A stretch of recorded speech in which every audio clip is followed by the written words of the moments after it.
بسم اللہ الرحمن الرحیم۔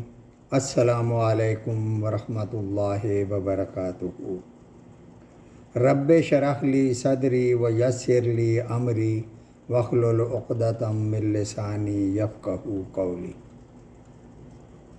ترجمہ قرآن مجید کا سلسلہ آگے بڑھاتے ہوئے آج ہم سورہ یوسف کی آیت نمبر 80 سے 87 تک کا ترجمہ پڑھیں گے۔ آیت نمبر 80۔ جب یہ اس سے مایوس ہو گئے تو تنہائی میں بیٹھ کر مشورہ کرنے لگے۔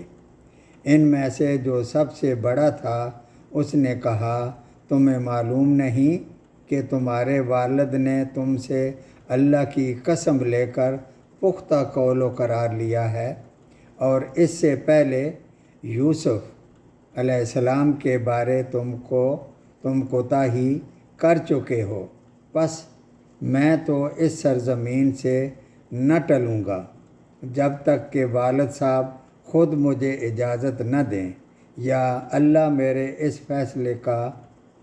اس معاملے کا فیصلہ کر دے، اور وہی بہترین فیصلہ کرنے والا ہے۔ آیت نمبر 81۔ اور تم سب والد کی خدمت میں واپس جاؤ اور کہو کہ ابا جی، آپ کے صاحبزادے نے چوری کی ہے، اور ہم نے وہی گواہی دی تھی جو ہم جانتے تھے، اور ہم کچھ غیب کے حفاظت کرنے والے نہ تھے۔ بنیامین کو چھوڑ کر جانا ان کے لیے کٹھن مرحلہ تھا۔ وہ باپ کو منہ دکھانے کے قابل نہ رہے تھے، اس لیے باہم مشورہ کرنے لگے کہ اب کیا کیا جائے۔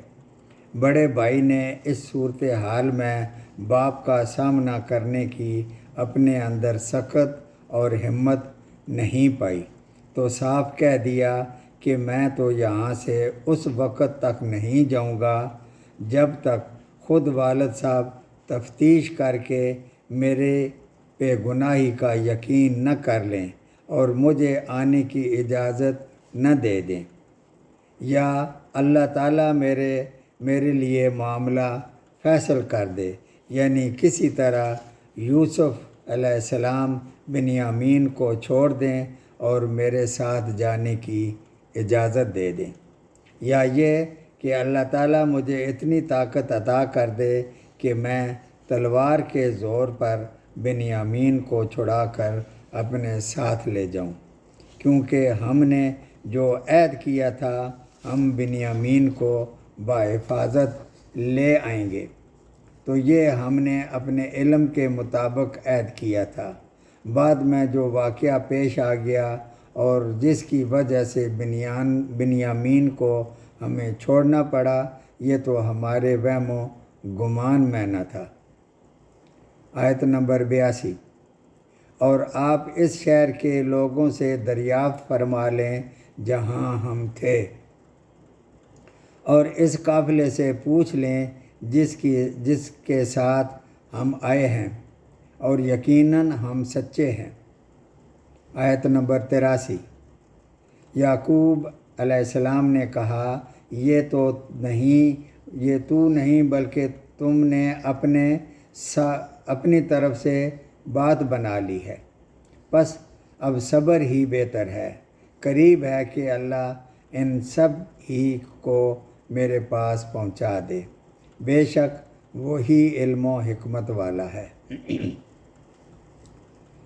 حضرت یعقوب علیہ السلام چونکہ حقیقت حال سے بے خبر تھے اور اللہ تعالیٰ نے بھی وحی کے ذریعے سے انہیں حقیقت واقعہ سے آگاہ نہیں فرمایا تھا، اس لیے وہ یہی سمجھے کہ میرے ان بیٹوں نے جس طرح اس سے قبل یوسف علیہ السلام کے معاملے میں اپنی طرف سے بات گھڑ کر بیان کی تھی، اب پھر اسی طرح انہوں نے اپنی طرف سے بات بنا لی ہے۔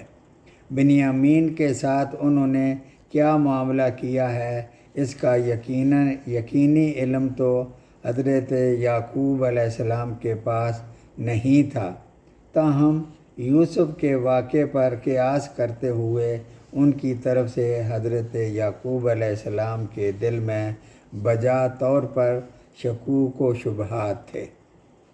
اب پھر سوائے صبر کے کوئی چارہ بھی نہیں تھا۔ اب 3 بچے جدا ہو گئے تھے، یوسف علیہ السلام، بنیامین اور وہ بڑا بیٹا جو مارے شرم کے وہیں مصر میں رک گیا کہ یا تو والد صاحب مجھے اس طرح آنے کی اجازت دے دیں یا پھر میں کسی طریقے سے بنیامین کو ساتھ لے کر آؤں گا۔ آیت نمبر 84۔ اور پھر ان سے منہ پھیر لیا اور کہا، ہائے یوسف! ان کی آنکھیں بوجہ رنج و غم کے سفید ہو چکی تھیں اور وہ غم دبائے ہوئے تھے۔ آیت نمبر 85۔ بیٹوں نے کہا، واللہ آپ ہمیشہ یوسف کی یاد ہی میں لگے رہیں گے یہاں تک کہ گھل جائیں یا ختم ہو جائیں۔ آیت نمبر 86۔ انہوں نے کہا، میں تو اپنی پریشانیوں اور رنج کی فریاد اللہ ہی سے کر رہا ہوں، مجھے اللہ کی طرف سے وہ باتیں معلوم ہیں جو تم نہیں جانتے۔ آیت نمبر 87۔ میرے پیارے بچوں، تم جاؤ اور یوسف علیہ السلام کی اور اس کے بھائی کی پوری طرح تلاش کرو اور اللہ کی رحمت سے نا امید نہ ہو، یقیناً رب کی رحمت سے نا امید وہی ہوتے ہیں جو کافر ہوتے ہیں۔ یعقوب علیہ السلام کی آنکھوں کی سیاہی مارے غم کے سفیدی میں بدل گئی۔ قرآن مجید نے لفظ حرزن استعمال کیا ہے۔ حرزن اس جسمانی عارضے یا ضعف عقل کو کہتے ہیں جو بڑھاپے، عشق یا پے در پے صدمات کی وجہ سے انسان کو لاحق ہوتا ہے۔ یوسف علیہ السلام کے ذکر سے بھائیوں کی آتش حسد پھر بھڑک اٹھی اور اپنے باپ کو کہا، آپ ہمیشہ یوسف علیہ السلام کی یاد ہی میں لگے رہیں گے یہاں تک کہ آپ گھل جائیں یا ختم ہو جائیں۔ یعقوب علیہ السلام کو یوسف علیہ السلام کا وہ خواب یاد تھا جس کی بابت انہیں یقین تھا کہ اس کی تعبیر ضرور سامنے آئے گی اور وہ یوسف علیہ السلام کو سجدہ کریں گے۔